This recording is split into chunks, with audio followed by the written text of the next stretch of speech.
नमस्कार, मैं हूं वंदना पांडे और आप देख रहे हैं के न्यूज इंडिया। और आज स्वागत है आपका हमारी इस खास प्रोग्राम में जिसका नाम है प्रयाग की धरा शेरशाह लड़ा में।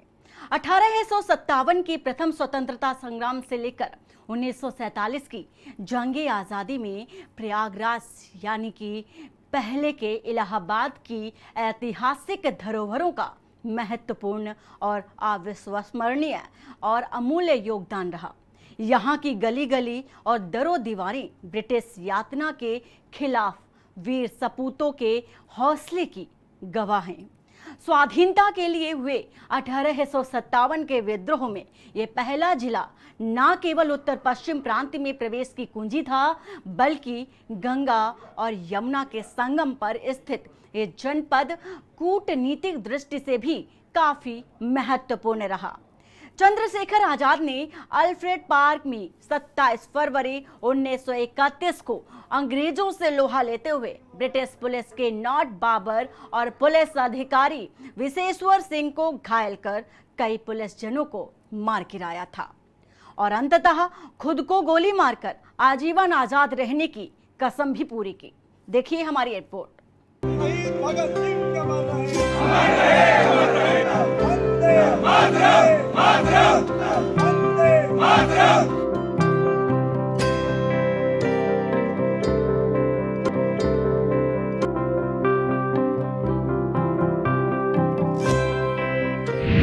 आजादी का आंदोलन बना जन आंदोलन। भगत सिंह का अमर रहे, वंदे मातरम, वंदे मातरम, वंदे मातरम।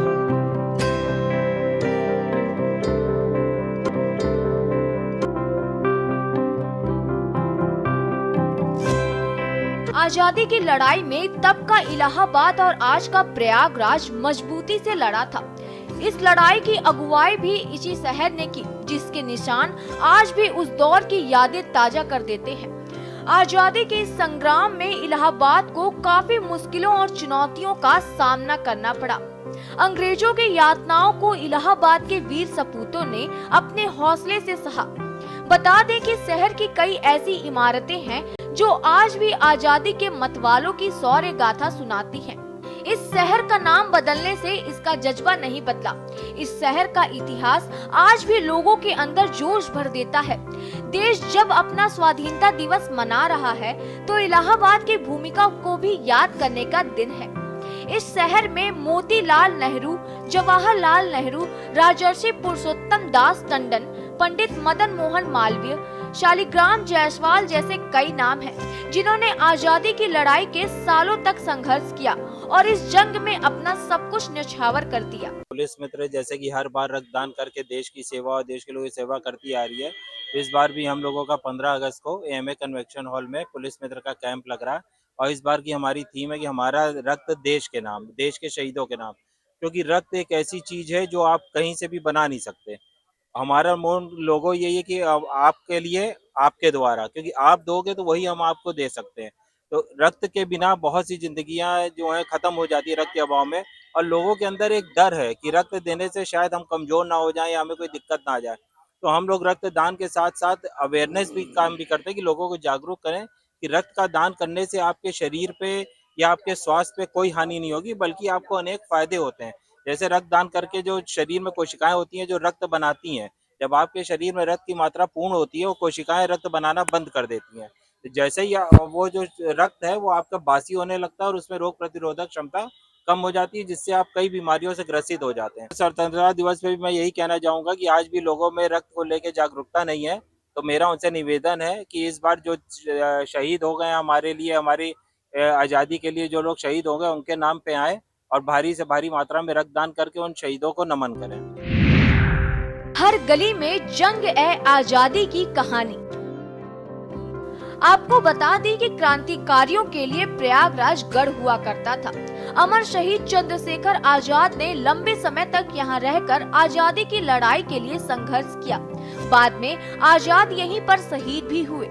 शहर की कई ऐसी इमारतें हैं जो आज भी आजादी के मतवालों की शौर्य गाथा सुनाती हैं। आजादी की लड़ाई में प्रयागराज मजबूती से लड़ा था। इस लड़ाई की अगुवाई भी इसी शहर ने की, जिसके निशान आज भी उस दौर की यादें ताजा कर देते हैं। आजादी के संग्राम में प्रयागराज को मुश्किलों और चुनौतियों से गुजरना पड़ा। अंग्रेजों की यातनाओं को इलाहाबाद के वीर सपूतों ने अपने हौसले से सहा। यहाँ की माटी उन तमाम नीतियों की गवाह है, जिसे महात्मा गांधी, जवाहरलाल नेहरू जैसे नेताओं ने इस प्रयागराज में बैठकर अपनी रणनीति में शामिल किया। इलाहाबाद की हर गली में जंग-ए-आजादी की कहानी छिपी है।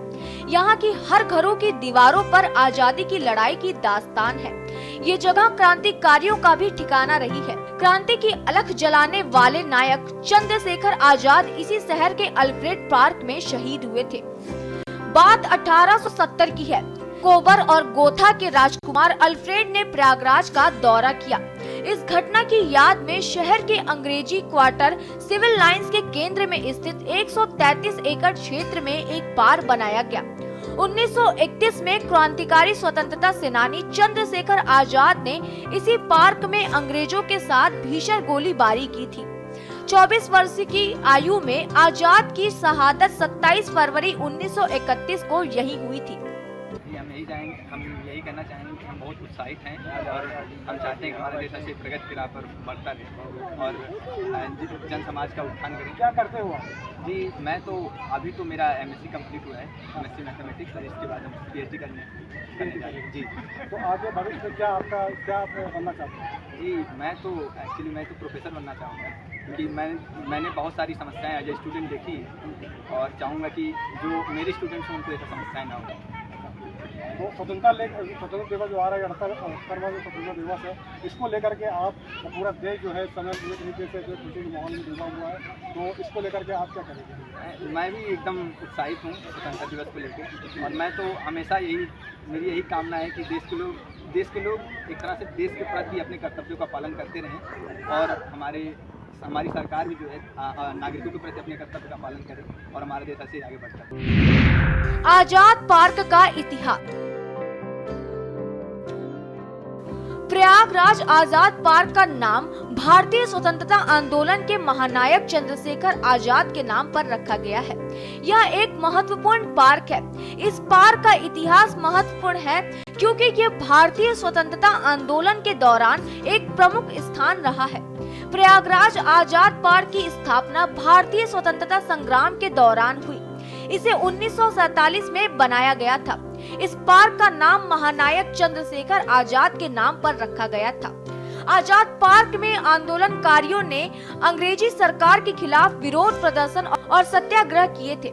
प्रयागराज आजाद पार्क आज भी स्थानीय और पर्यटकों के बीच एक प्रसिद्ध स्थल है, जहां लोग शांति और ध्यान का आनंद लेते हैं और स्वतंत्रता संग्राम के दौरान दिए गए समर्थन को याद करते हैं। चंद्रशेखर आजाद भारतीय स्वतंत्रता संग्राम के वीर सूरवीर थे। उन्होंने ब्रिटिश सरकार के खिलाफ स्वतंत्रता आंदोलन में अपना बहुमुखी योगदान दिया। चंद्रशेखर आजाद का जन्म 23 जुलाई 1906 को मध्य प्रदेश के झाबुआ जिले के भाबरा नामक स्थान पर हुआ था। उनका असली नाम चंद्रशेखर तिवारी था, लेकिन उनके योग्य आदर्शवादी सोच के कारण उन्हें आजाद के नाम से भी जाना जाता है। आजाद ने अपने जीवन में गरीबी, निष्कर्म भाव और भारत की आजादी के लिए अपनी जान न्यौछावर कर दी। आजाद की विद्रोही कार्रवाई में मुख्य रूप से काकोरी ट्रेन हिंसा और काकोरी कांड नामक घटना शामिल थी। 9 अगस्त 1925 को आजाद और उनके सहयोगियों ने काकोरी ट्रेन को लूटने का प्रयास किया, जिसमें ब्रिटिश सरकार के राजकोष से सामग्री लूटने की कोशिश की गई।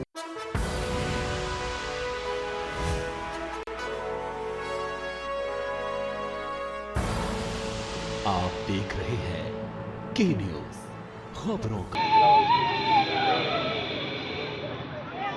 इस समय हम अमर शहीद चंद्रशेखर आज़ाद स्थल पर खड़े हुए हैं, जहां पे उन्होंने शहादत दी थी। हमारे साथ कुछ छात्र हैं इलाहाबाद विश्वविद्यालय के, आइए उनसे बातचीत करते हैं। क्या करते हैं आप? इलाहाबाद विश्वविद्यालय में किस चीज़ से? अच्छा, तो अब हम लोग जो है 15 अगस्त आने वाला है, 15 अगस्त है, और इसके अलावा क्या कहते हैं 78वां स्वतंत्रता दिवस है, तो इसको लेकर क्या कहना चाहेंगे? बस ये कि गर्व का विषय है हमारे देश, और ये कोई भी शब्द है, हमारे बलिदान के लोग हैं हम लोग के गर्व का विषय है।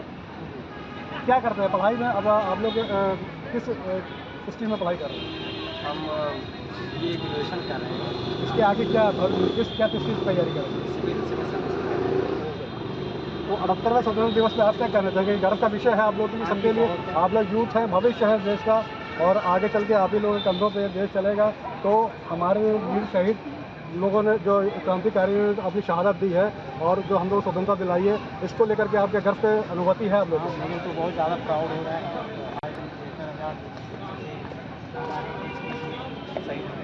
मैं भी आगे जाके इंडियन आर्मी ज्वाइन करना चाहता हूँ।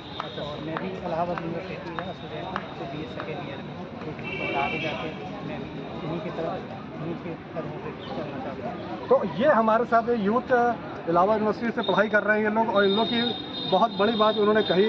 उन्होंने भी कहा कि मैं इन्हीं के पद चिन्हों पर चलना चाहता हूँ, इंडियन आर्मी को ज्वाइन करना चाहता हूँ, जिससे देश की सेवा को हम कर सकें। और जो जहाँ पे हम खड़े हुए हैं, ये शहादत स्थल है चंद्रशेखर आज़ाद जी का, जिन्होंने यहाँ पे शहीद होकर के हम लोग को आज़ादी दिलाई, और उन्हीं के पद चिन्हों पर चलने की बात हमारे भविष्य जो देश के हमारे युवा हैं वो कर रहे हैं। थॉर्नहिल मेने मेमोरियल। इलाहाबाद पब्लिक लाइब्रेरी की स्थापना उत्तर पश्चिमी सीमांत प्रांत की सरकार द्वारा की गई थी। वर्तमान संस्था राज्य public library Thornhill Mayne memorial building में स्थित है।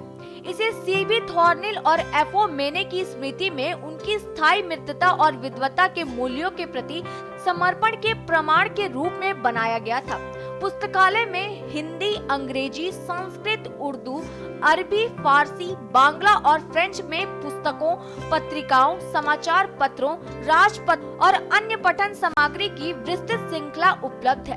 इनमें से कुछ उल्लेखनीय है: मजमा उल बहरीन, फिरदौसी का शहनामा और ज्योतिष शास्त्र व गणेश पुराण। विक्टोरिया मेमोरियल इटालियन चूना पत्थर से बनी बड़ी छतरी जो रानी विक्टोरिया को समर्पित है। इसे 24 मार्च 1906 को जेम्स डिगेस लॉर्ड टच ने खोला था। छतरी में कभी रानी विक्टोरिया की एक बड़ी मूर्ति रखी हुई थी, जिसे बाद में हटा दिया गया। प्रयागराज शहर आजादी के आंदोलन में बढ़ चढ़कर शामिल हुए, चाहे बच्चे रहे हों या बूढ़े, सब आजादी की जंग का हिस्सा बने। इस शहर की शान माने जाने वाले आनंद भवन आजादी की लड़ाई का सेंट्रल हुआ करता था। यहाँ से ही उत्तर भारत की स्वराज की जंग की सारी गतिविधि संचालित हुआ करती थी। जाने माने वकील मोतीलाल नेहरू गांधी की अहिंसात्मक विचारधारा के सिपाही थे। आनंद भवन में आजादी के आंदोलन के नायक इकट्ठा हुआ करते थे। अंग्रेजी सरकार की नजरों से बचकर महात्मा गांधी हर घर तिरंगा यात्रा राष्ट्र के नाम बहुत ही अच्छा संदेश है। यह स्वतंत्रता संग्राम सेनानियों के प्रति समर्पित है, जिन्होंने देश को आज़ादी दिलाने के लिए अपना सब कुछ बलिदान कर दिया। और यह राष्ट्र प्रेम के प्रति एक बहुत बड़ा संदेश है, क्योंकि हम सभी भारतवासी आज़ाद भारत में जी रहे हैं।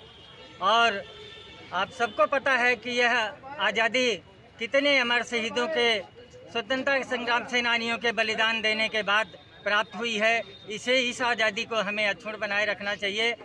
और इसी परंपरा के तहत हम लोग जो है प्रतिवर्ष तिरंगा यात्रा निकालते हैं। स्वतंत्रता दिवस समारोह मनाया जाना चाहिए, क्योंकि बहुत ही संघर्ष के बाद भारत को आज़ादी मिली थी। बहुत सारे स्वतंत्रता संग्राम सेनानियों को बलिदान देने के बाद स्वतंत्रता संग्राम मनाया जाता है। और स्वतंत्रता संग्राम सेनानियों के मन में जो सपना था, उसे आगे बढ़ाने के लिए और उसे अक्षुण्ण बनाए रखने के लिए स्वतंत्रता संग्राम दिवस को मनाया जाना आवश्यक है और हमेशा मनाया जाना चाहिए। ये तिरंगा यात्रा हम लोग हर साल पटेल चौराहा अल्लाहपुर से निकाल करके शहीद चंद्रशेखर आज़ाद प्रतिमा तक महज इस मकसद से निकालते हैं कि जिन वीरों, जिन शहीदों की कुर्बानी से देश को आज़ादी मिली, हमें आज़ादी मिली, कम से कम हम उन्हें एक दिन याद करें और आने वाली पीढ़ी को यह संदेश देना चाहते हैं कि यह जो आज़ादी आज आपको मिली है, ये हमारी या हमारे पहले की पीढ़ी द्वारा नहीं, बल्कि हमारे इन वीर शहीदों की कुर्बानी से मिली। इसलिए हम इसको हर साल मनाते हैं और हमारी कोशिश रहेगी कि हम इसे हर साल मनाते रहें। स्वतंत्रता दिवस को लेकर क्या कहना चाहेंगे? स्वतंत्रता दिवस को लेकर के हमें ये कहना है कि हमें देश की आज़ादी 1947 में जिन आधारों पर मिली, वास्तव में हमको वो आधार मिली नहीं, और अभी भी हमें अखंड भारत का जो हम लोगों की संकल्पना है, जब तक वो पूरा नहीं होगा तब तक स्वतंत्रता को हम पूर्ण नहीं मानते हैं। जी हाँ, तिरंगा यात्रा के लिए कुछ कहना चाहेंगे आप? नहीं, तिरंगा यात्रा एक बहुत अच्छी सराहनीय पहल है, क्योंकि अगस्त क्रांति का अवसर है और 8 से ही शुरू हुआ ये पर्व 15 तक मनाया जाएगा पूरे देश में, और हर घर तिरंगा फहराया जाए। ये हमारी राष्ट्रीय अस्मिता का सूचक है, और मैं इस अवसर पर सभी देशवासियों का, प्रदेशवासियों का, अपने नगरवासियों का आह्वान करता हूँ कि वो लोग ऐसे उत्सवों में शामिल हों सपरिवार और इसको भव्यता से मनाएं, और हम अपने राष्ट्र हित के संकल्प के साथ चलें कि राष्ट्र की जो भी मांग होगी, जो हमारी जिम्मेदारी है, उस पर हम पूरी तरह खरे उतरें, राष्ट्रवाद के लग जगह। जय हिंद, जय भारत। सरदार पटेल, आचार्य कृपलानी, राजेंद्र प्रसाद, लियाकत अली यहाँ बैठकें किया करते थे। गांधी जी जब भी प्रयागराज आते थे वो आनंद भवन में ही रुकते थे। सन 1942 में जब भारत छोड़ो आंदोलन चल रहा था, तब अंग्रेजी सरकार ने आनंद भवन को जब्त कर लिया गया था। सन 1942 से लेकर सन 1947 तक अंग्रेजी हुकूमत का इस पर कब्जा रहा। कांग्रेस का दफ्तर आनंद भवन में था। यहाँ से ही पूरे देश में कांग्रेस की गतिविधि संचालित होती थी। आनंद भवन की कहानी दिलचस्प है। इस भवन के कई मालिक रहे हैं। इलाहाबाद के पहले नियमित जज सैयद महमूद भी यहाँ रह चुके हैं। उनके पिता सर सैयद अहमद खान ने इस भवन को खरीदा था और इसका नाम महमूद मंजिल रखा था। हालांकि अंग्रेजों ने 1857 के गदर के बाद इस जगह को शेख फयाज अली को बतौर इनाम सौंपा था। उसी स्थान पर बाद में स्वराज भवन व आनंद भवन बनाया गया। वैसे नगर निगम में मोतीलाल नेहरू से पहले इस भवन पर किसका मालिकाना हक था, इसके दस्तावेज नहीं है, लेकिन जस्टिस महमूद के बाद ये भवन मुरादाबाद निवासी जज राय बहादुर कुंवर परमानंद पाठक के भी पास भी रहा था। मोतीलाल नेहरू ने ये भवन इन्हीं से खरीदा था। ये स्थान मोतीलाल नेहरू के खरीदे जाने से पहले ही महत्वपूर्ण था। अलीगढ़ मुस्लिम विश्वविद्यालय के संस्थापक सर सैयद अहमद खां के पास भी ये भवन काफी दिन रहा। बताते हैं कि अंग्रेजों ने 1857 के विद्रोह में उनकी सहायता करने वाले शेख फयाज अली को इनाम के तौर पर ये जमीन सौंपी थी। इस जमीन पर आनंद भवन एवं स्वराज भवन बना हुआ है। हालांकि अंग्रेजों से मिली इस जमीन पर बने भवन के कई मालिक रहे हैं। मोतीलाल नेहरू ने 7 अगस्त 1899 को 20,000 रुपए में इसे रहने को खरीदा था। अंग्रेजी हुकूमत के खिलाफ विद्रोह और आजादी के आंदोलन की शुरुआत भले देश में कहीं से हुई हो, लेकिन इस आंदोलन को विस्तार प्रयागराज ने ही दिया। आजादी की लड़ाई को जनता का आंदोलन बनाने में इस शहर की बड़ी भूमिका रही है। देश में पहली बार अंग्रेजों के खिलाफ जन विद्रोह की शुरुआत इलाहाबाद शहर से हुई। मौलवी लियाकत अली ने इसकी अगुवाई की। उस समय इलाहाबाद शहर में अंग्रेजों की 6वीं रेजिमेंट तैनात थी। इस रेजिमेंट में काम करने वाले सिपाही रामचंद्र ने सबसे पहले विद्रोह किया और बाद में मौलवी लियाकत अली के साथ मिलकर आजादी की लड़ाई का बिगुल बजा दिया। 6 जून 1857 को लियाकत अली ने लोगों के साथ मिलकर शहर को अंग्रेजों से आजाद करा दिया था। लियाकत अली की अंग्रेजों के साथ जंग खुशरूबाग से लेकर किले तक चली और नतीजा ये हुआ कि अंग्रेजों को कचहरी छोड़कर भागना पड़ा। 6 जून से लेकर 16 जून तक शहर अंग्रेजों से पूरी तरह से आजाद रहा। अंग्रेजी सरकार ने इलाहाबाद को कब्जे से मुक्त कराने के लिए वाराणसी से कर्नल नीला को भेजा। उसने शहर पहुंचते ही तबाही मचाना शुरू कर दिया। सिविल लाइंस एरिया में बसे 8 गांवों को अंग्रेजी सेना ने पूरी तरह से खत्म कर दिया। हालात ये थे कि यहाँ कई दिनों तक बैलगाड़ियां पर लाशें ढोई गई। भारी संख्या में लोगों को फांसी दी गई। हालात ये हो गए थे कि जो लोग फांसी देखने आए थे उन्हें भी नहीं छोड़ा गया। इस नरसंहार के बाद ब्रिटेन में कर्नल नील के खिलाफ ब्रिटेन में मुकदमा भी चलाया गया था। 1857 में शहर में चल रहे जन विद्रोह में एक और क्रांतिकारी हनुमान पंडित का नाम शामिल है। हनुमान पंडित से अंग्रेज सरकार इतनी डरती थी कि उन्हें अंग्रेज सौतन कहते थे। हनुमान पंडित को जिंदा या मुर्दा पकड़ने पर अंग्रेज सरकार ने 500 रुपए का इनाम रखा था। स्पेशल डेस्क के न्यूज इंडिया।